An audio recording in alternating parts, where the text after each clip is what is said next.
How to turn on or off level up notifications on Likee app. Hi guys, in this video I will show you how to turn on or off level up notifications on your app. Easy and quick. First thing, go to your Likee. Once you are there, you're gonna find those three lines up there and click on setting.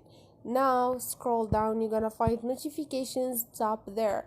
Scroll down again until you find level notifications, and here you're gonna find level up notifications. So if you don't want to get a notifications we are about to level up, turn off this option. If you are like fine with that, turn on and get a notifications when you are about to level up on your Likee app.